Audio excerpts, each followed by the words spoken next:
Assalamualaikum warahmatullahi wabarakatuh. Kepada Ibu Titin Sunayati, SPD MPDI, selaku dosen mata kuliah pendidikan PKN, serta teman-teman terhormat.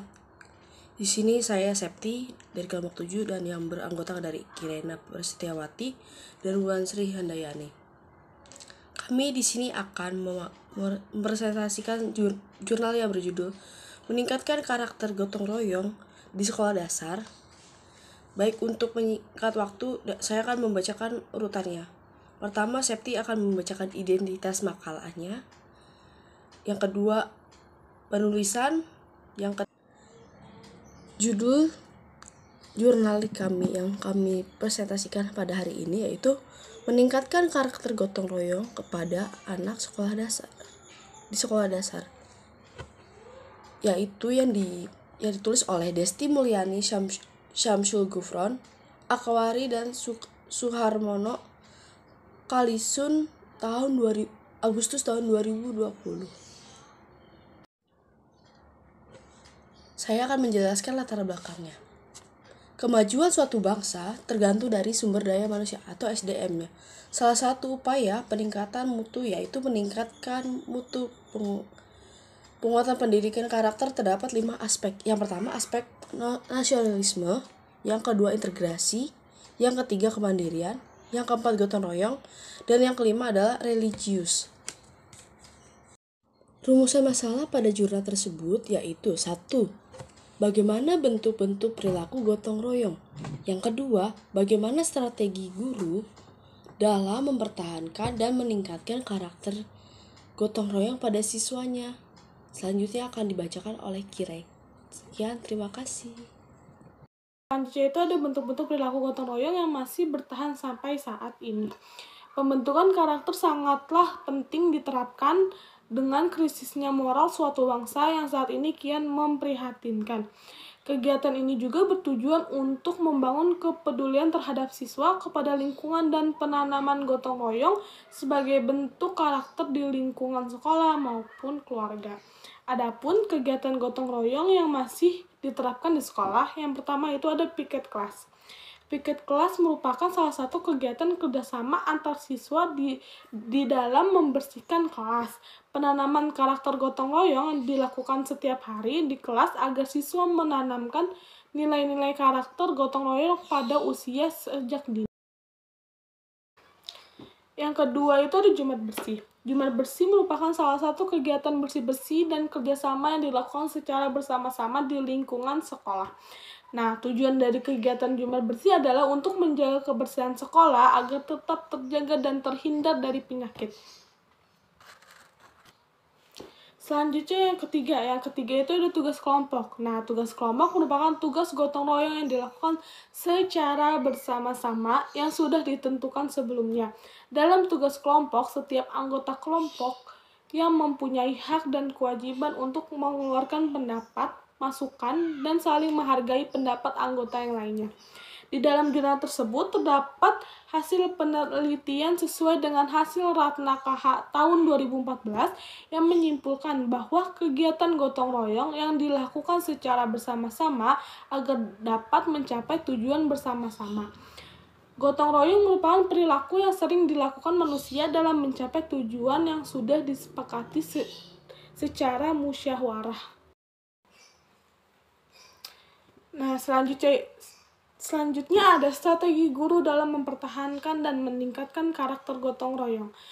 Di sekolah SDN Jemur Wonosari Surabaya, beberapa guru menanamkan gotong royong dengan beberapa cara. Yang pertama itu ada substansi pembelajaran.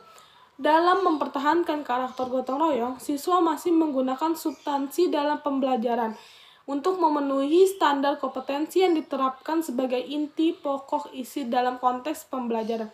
Misalnya, guru lebih memberikan contoh langsung di kelas dan bisa memungkinkan anak akan lebih memahami dengan adanya teori dan praktek langsung dalam penerapan gotong royong.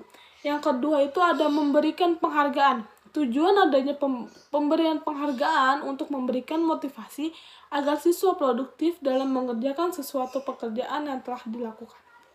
Selanjutnya adalah metode. Metode yang digunakan dalam penelitian ini adalah metode penelitian kualitatif karena dilakukan dengan mengamati suatu permasalahan secara sistematis dan tepat mengenai fakta dan objek pada topik tertentu. Metode kualitatif itu adalah penelitian yang bermaksud untuk memahami dan menghasilkan fenomena-fenomena tentang subjek dalam penelitian. Jenis penelitian ini termasuk pendekatan kualitatif yang bersifat deskriptif. Penelitian deskriptif adalah penelitian yang dilakukan untuk menggambarkan secara sistematis dan nyata mengenai fakta. Nah, penelitian kualitatif deskriptif ini memaparkan dalam bentuk kalimat mengenai apa saja yang dialami pada saat penelitian. Salah satu yang dipaparkan itu tentang perilaku. Nah, untuk mengetahui hal tersebut, perlunya pengumpulan data karena agar apa yang dikumpulkan itu sesuai.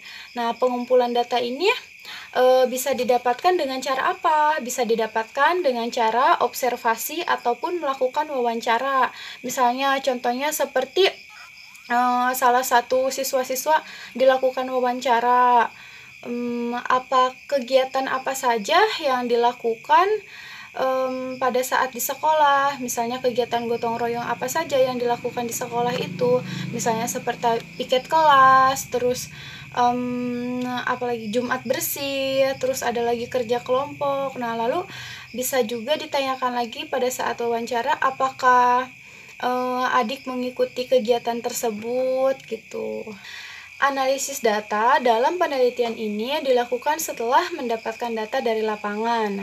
Data yang sudah didapatkan tadi dapat dikelola dan dianalisis secara deskriptif kualitatif. Nah, analisis ini tuh digunakan untuk menjawab bagaimana penerapan karakter gotong royong di sekolah dasar. Nah, adapun langkah-langkah yang dilakukan dalam analisis data itu satu, adanya redaksi data. Redaksi data adalah proses pemilihan data, terus penyederhanaan data, terus transformasi data kasar yang diperoleh di lapangan. Jadi ketika observasi ataupun wawancara tadi, data-datanya dikumpulkan lalu disederhanakan. Nah, terus yang kedua ada yang namanya display data.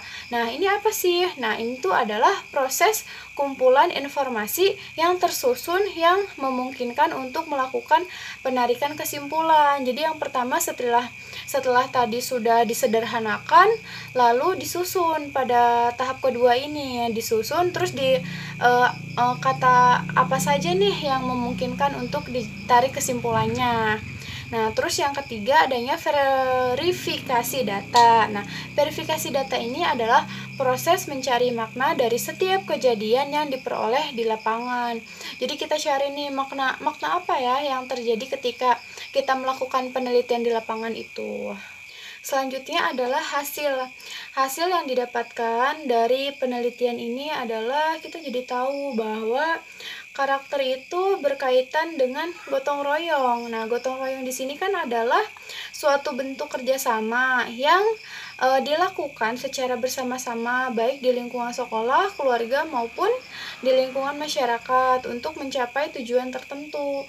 Namun di sekolah ini tuh tidak semua anak antusias dalam melakukan gotong royong. Ada beberapa anak yang memang tidak melakukan kegiatan gotong royong ini, seperti ketika ada yang namanya piket kelas, anak tersebut tidak ikut membantu teman-temannya dalam piket kelas. Terus ketika kegiatan Jumat bersih, anak tersebut tidak ikut membantu bersih-bersih. Nah, bagaimana caranya kita sebagai seorang guru untuk dapat menumbuhkan antusias anak-anak agar bisa melakukan kegiatan gotong royong ini? Nah, kita bisa menggunakan dengan cara memberikan pujian-pujian kepada anak, memberikan semangat kepada anak, misalnya seperti Masya Allah, Andri hebat sekali ya, rajin bersih-bersih, misalnya seperti itu. Nah, Baik, itulah hasil presentasi jurnal kami. Kurang lebihnya mohon maaf bila ada kekurangan. Sekian dan terima kasih. Assalamualaikum warahmatullahi wabarakatuh.